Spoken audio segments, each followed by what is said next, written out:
Hey guys, what is up? I hope you're having a great Sunday and I hope you're having so much fun in your classrooms. Today we're going to go over Genesis 4, chapter 4, 9. And we're going to talk about the first family. And to give a little pre-context, this is after Adam and Eve sinned against God, right? So basically, they're in a world that has sin, and it's a fallen world. And so later on, they had a son named Canaan and another son named Abel. And because sin entered the world through Adam and Eve, Canaan and Abel were sinners too. And so basically, the overall arching topic of Genesis 4 is Canaan and Abel gave an offering to God. And you may ask, what's an offering? And an offering is basically giving back to the Lord. So think of it, does God need it? Not necessarily, but think of it as like Christmas Day, and there's a father and a child, and the child gives a present to the father, right? With dad's money and all his times, and he used dad's car to go get the present, and he used dad's money to go get the present, and gave it to the father. The father still loves the child and still accepts the gift because he saw the heart in it. He saw the love from the gift, right? The father still feels the blessings from his child. And so in Genesis 4, 3, it says, "In the course of time, Cain brought to the Lord an offering of the fruit of the ground. And Abel also brought the firstborn of his flock and their fat portions. And the Lord had regarded Abel for his offering, but for Cain, his offering, he had no regard. So Cain was very angry, and his face fell." So imagine, your brother gave your dad a gift, right? And your dad's like, "Oh, thank you for this gift. Thank you for this gift." You give your dad a gift, and your dad kind of brushes it off. That would make you angry, right? You'd be like, why are you acting like this? Like, I gave you a gift too. Why are you choosing him over me? But that's the thing, God doesn't choose favorites, right? And there's more context to the Cain and Abel story than just a surface level. See, in Hebrews 11:4, it says, "By faith Abel offered to God more acceptable sacrifice than Cain, through which he was commended as righteous, God commending him by accepting his gifts, and through his faith, though he died, he still speaks." And the core thing is faith, right? Abel had faith in his offering.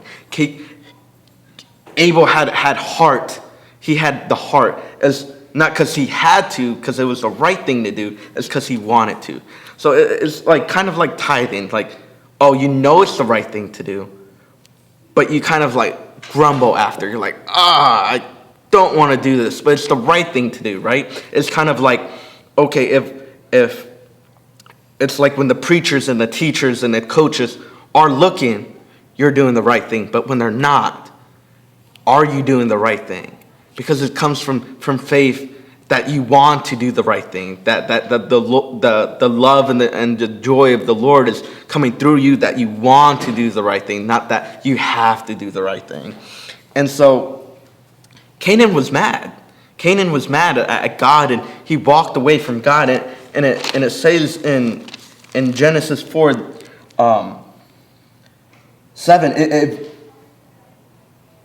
"Why are you angry, and why has your face fallen? If you do well, will you not be accepted?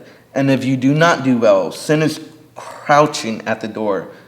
It desires is contrary to you, but you must rule over it." See, when you walk away from God, sin creeps in. Sin is waiting for you to walk away from God. And it was waiting for Cain to walk away from God, because at the end, Cain killed his brother because he was envious, because he was mad at his brother, because he was mad at God.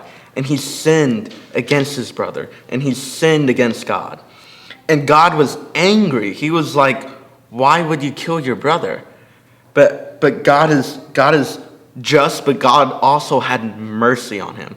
God put a mark on Cain and said, nobody touch Cain, because if you do, you'll get 100-fold worse. And so in that story, you see what happens when you let sin creep into your life, when you let the angriness and the bitterness take over, than rather turning the cheek and say, no, I'm going to be a better person. I'm going to be more like Jesus. I'm going to be the light in the darkness and show love and be the bigger person and take the high road, rather than listen to your flesh and what you want to do. Because at the end, it's not going to have great consequences.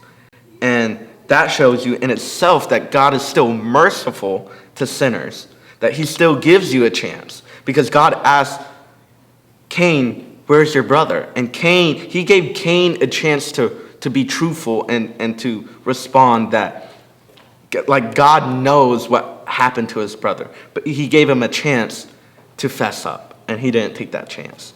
So in itself, keep following the Lord, keep letting him pour into you.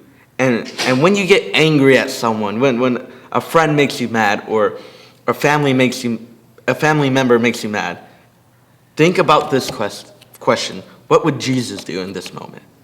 So I hope you really think about that the next time someone crosses a boundary or makes you mad.